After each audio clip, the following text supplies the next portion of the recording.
Harbaugh jumping up and down in the middle of the field, leaping as he comes across to shake hands with Jim Schwartz, who did not appear to share quite that enthusiasm. And Schwartz and Harbaugh are now jostling as they get off the field.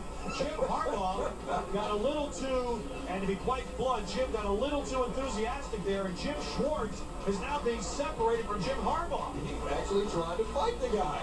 No, the only shock here would have been if that Jim Harbaugh-Jim Schwartz near brawl didn't happen. You have two of the more fiery coaches in the league. Well, one fiery coach and one likes to fight coach in Jim Harbaugh. Both are emotional guys, and they're trying to change the culture of two beat-down franchises, and they just had a 60-minute fist fight on the field, so it stands to reason those two guys were not going to meet in midfield and just hug it out and wish each other luck. More likely, one guy's going to win disrespectfully, and the other guy is going to be furious for letting one get away in his own house. So who's to blame here? Both of them.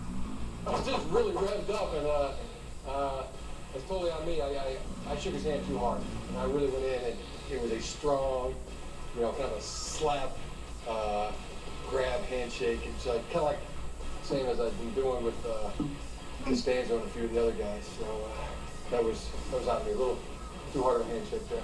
Let me start with Harbaugh. Hey, look, I get why you're fired up. You're trying to build something great. You guys went into a 5-0 team's house and you won by TKO. It probably felt awesome. At the same time, stop acting like you just won the Super Bowl. You've won big games, both as a player and a coach. Act like it. I get that you're an emotional guy, and that's what makes you go, and your players feed off that. Great, but there's still a certain post-game decorum in that league, and that's not it. You can't get all physical with an angry losing coach and backslap him like he's one of your players or your boy. He's not. He's a peer, a ticked-off peer, and that thunder palm handshake and swim move to the spine is not going to work. You want to just go to the chest bump.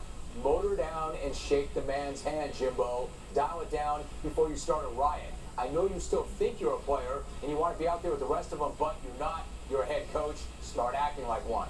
Went to congratulate Coach Harbaugh and got shoved out of the way, and then didn't expect an insanity at that point. So it was a surprise to me at the end of the game. That's my man Jim Schwartz. He may not have started that fight, but he certainly was looking to finish it, wasn't he? And that's why this is at least half his fault, probably more. Look, that's another extremely competitive guy. He's proud. I'm sure he felt like Harbaugh disrespected and showed him up, but I don't care if he had gone with the body blow or down low, too slow handshake. It did not warrant Schwartz falling off the handle like that or flying off it. He said Harbaugh went with an obscenity. Well, short of it being go believe yourself, an NFL head coach cannot be running maniacally down the field looking to throw with another coach. If he dissed you, you've got to file that away for the postseason. I love Schwartz's fire, but only to a certain point, and he can't be looking to take his officially licensed Lions shirt off and turn his rings around after the game. When you work with a group of guys, you're on a team. You're trying to do something special, and to see your guys go out there and perform that way, I do get emotional about that. Fires me up a lot. Cat's revved up.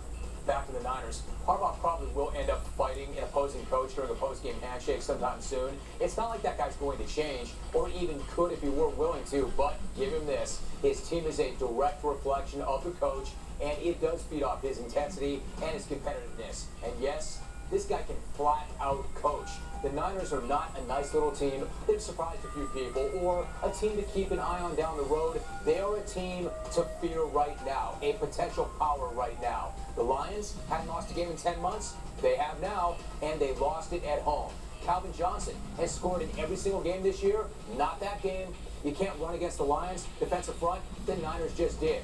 29 times for over 200 yards. And this is essentially the same team that Mike Singletary led to a 6-10 record last year. So either Singletary isn't much of a head coach, or Jim Harbaugh is the second coming of Vince Lombardi, because the transformation is as sudden as it is dramatic. And Harbaugh is running the same script that he did when he was back in Palo Alto, and Stanford was snot-bubbling fools on defense, gashing them up the middle on the ground, and taking care of their business through the air.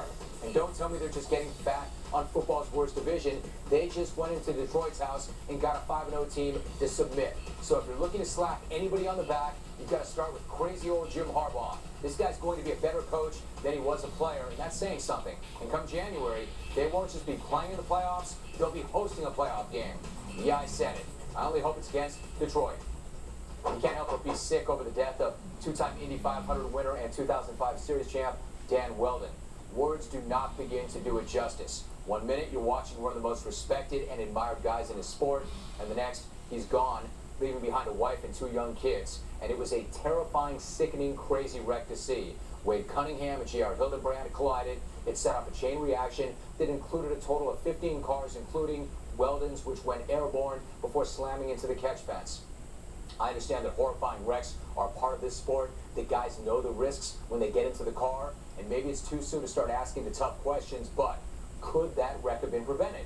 Were they not asking for trouble by slamming 34 cars onto that track, most ever on an Indy track outside of Indianapolis? The track was too easy to go flat, it was too smooth, and it was too fast. The drivers themselves were concerned something like that might happen. Will Power, who was part of the accident, said Friday before the race, and I quote, "This oval racing, when you are flat out 100%, is kind of ridiculous," end of quote. And guys were going flat out. It was the final race of the season. Power and Dario Franchitti were fighting for the title. Wheldon himself was battling for a $5 million promotional bonus. Driver Scott Dixon says you factor all of that in, and running 34 cars on a smaller track, and you could almost see something like that coming. Quote, "It's unfortunate because everybody knew it was going to happen. You could see it from lap 2. People were driving nuts. It doesn't even matter the speeds. You can't touch with these cars." And you certainly can't, but in a race like that, with so much on the line, it was almost inevitable.